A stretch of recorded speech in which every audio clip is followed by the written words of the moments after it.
Brown was born Margaret Tobin in Hannibal, Missouri in 1867. Maggie, as she was nicknamed, lived in a small house with 3 sisters, 2 brothers, and her parents. Lured by stories of wealth in the Colorado minefields, Maggie and her brother Daniel moved to Leadville in 1886. Now, Daniel got a job in the mines while Maggie worked in a department store. Maggie, the most ambitious of her family, had hoped to meet and marry a rich miner. Instead, she met James Joseph Brown. Now, JJ wasn't exactly rich, but he'd worked his way up through the mining ranks to mining foreman. Only a matter of months after her arrival in Leadville, Maggie married JJ. She was 19. He was 31. Maggie later remarked that the next 7 years in Leadville were among the happiest in her life. 2 children were born in Leadville, Larry in 1887 and Helen in 1889. Now, Maggie's parents and her younger brother and sister also moved to the town during this time. 1893 was an important year for the Browns. JJ was a leading citizen and active in the Populist Party. Maggie took the children on an extended trip to the Columbian Exposition in Chicago. But life wasn't perfect. When the U.S. government announced the gold standard for its paper money, the price of silver plummeted and Leadville entered an economic depression. Well, that summer, JJ quit his job as superintendent to devote full time to the Little Johnny gold mine. Now, that fall, the Little Johnny struck one of the richest veins of gold ore in the world. For Maggie, it was truly rags to riches. She could now move to Denver and live in an elegant house she had always dreamed about. And oh, what a house. It was located in the city's finest neighborhood at 1340 Pennsylvania, just 3 blocks from the state capitol. Designed by William Lang, it was filled with modern conveniences and was a collage of Victorian architecture and decorative influences.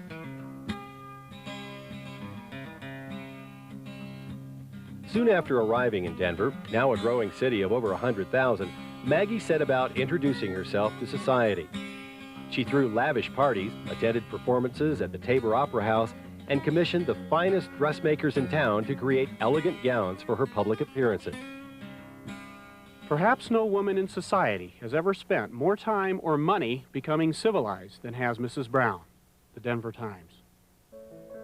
Maggie hired piano teachers, writing instructors, language tutors, and acting coaches. She often referred to herself as a glutton of knowledge, and Maggie expanded that knowledge with travel, both in the United States and abroad. As was the custom of the time, society ladies in Denver exchanged visits in the afternoon. Greeted by a butler, Maggie's guests waited for her in the entryway. Once she arrived, they would move into the parlor. And the Browns' parlor was furnished to impress. It was the most formal room in the house and was filled with the Browns' finest.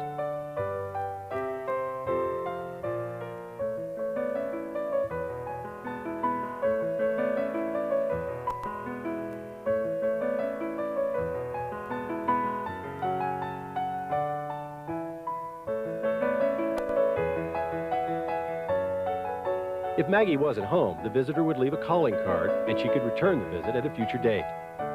But even with her newfound wealth, Maggie Brown wasn't accepted by all of Denver society. Her calls went unanswered by Mrs. Crawford Hill and other members of a group known as the Sacred 36. Now, they considered Maggie too forthright with her opinions, too common in background, and much too Irish Catholic. Despite the misgivings of the Sacred 36, Maggie seemed to dominate the society page. In 1910, she threw a large garden party. The front porch was furnished with greenery and furniture. Oriental rugs were moved out of the house onto the surrounding lawn, and a band played from the second-floor balcony. And much to the chagrin of the Sacred 36, 800 of Colorado's upper crust attended. Denver's Mrs. Brown was also involved in many charitable activities. She is notably generous and is guided in her philanthropies only by her emotions. Fortune magazine. As a leading Denver philanthropist and socialite, Maggie entertained frequently and lavishly.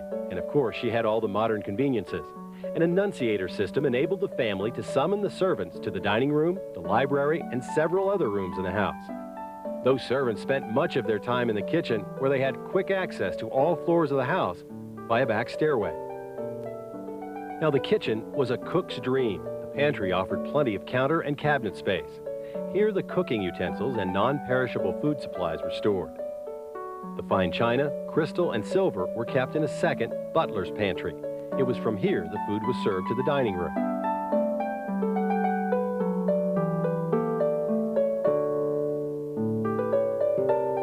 While the first floor of the Browns' house was devoted to entertaining, the second floor was the family's living space. By 1900, son Larry was 13 and daughter Helen was 11, but the children spent much of their time in boarding schools.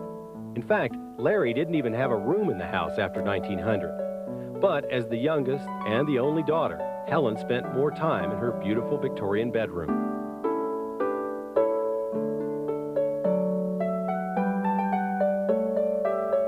Both Maggie and JJ were good to their children and generous to their families. They even opened up their house to Maggie's parents, who lived in the house for several years. Her mom and dad died in the house after the turn of the century. It was common for upper-class Victorian couples to have separate bedrooms. Maggie's room was on the south side of the house and well lit on sunny days. Across the hallway, JJ's room faced north. His room was adjacent to his office, so it was very easy for him to go about his business and have little to do with Maggie. And by 1908, it began to show as the couple drifted apart. With their wealth, they became more independent of one another, realizing their interests were much different. As daughter Helen later reminisced, "The terrible situation which existed between mother and father was the tragedy of my childhood." In 1909, the Browns were legally separated. Maggie got the house, and JJ spent most of his time in Arizona and California. From then on, the family seldom got together, with the exception of this single portrait sitting. After the separation, Maggie spent less time in Denver. She used the monthly maintenance checks from JJ and dividends from the mine to finance lengthy stays in Newport, Rhode Island, New York City, and for travels abroad. Some people smirked when I brought home ancient statuary from Egypt and decorated up a few acres of the Rocky Mountains for my home. But I'm sure those who know the place will agree that culture knows no boundaries and that fine arts are international. But when in Denver, she used her electric car, which she kept in the carriage house on the alley.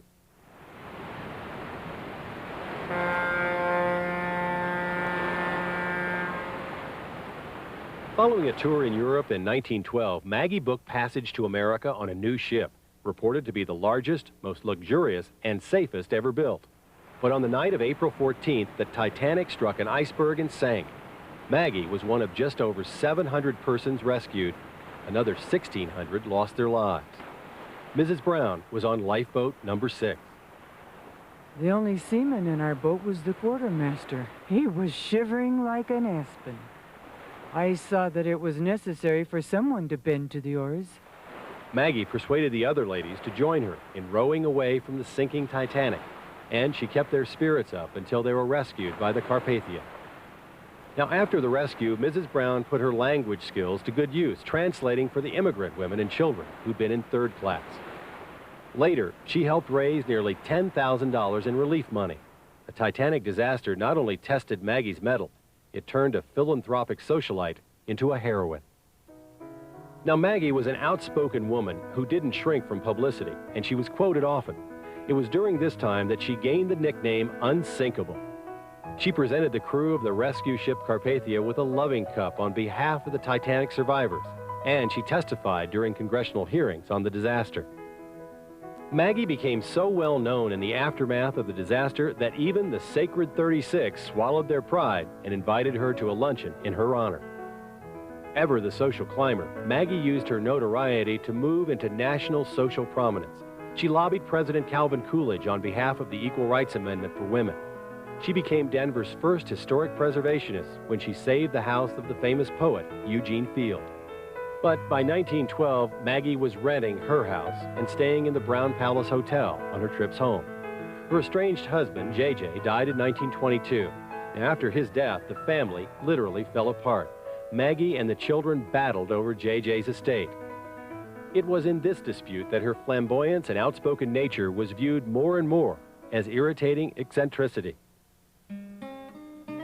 Maggie's last years were spent at New York City's Barbizon Hotel, a residence for aspiring actresses.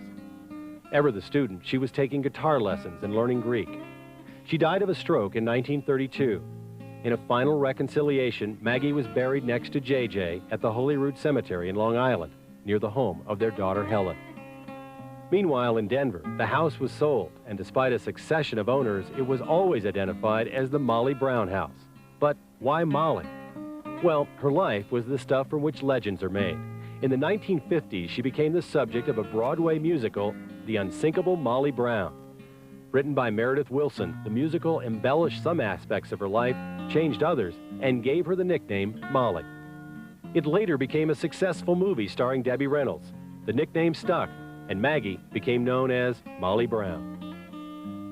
Fearing that Molly Brown's house might be destroyed, Historic Denver Incorporated was formed in 1970. Now, it purchased and restored the house, guided by photographs taken during the Browns' residency. This was the first activity of Historic Denver, which grew to be one of the largest historic preservation organizations in the West. And it continues to operate the house as a museum. Here, visitors get a glimpse of life as it was during the life and times of Molly Brown. Today, there is Maggie Brown the woman and Molly Brown the legend. Facts tell us what a person did, but legends tell us what a person was. Today, the life of Maggie and the legend of Molly are both preserved with unsinkable elegance at Denver's Molly Brown House.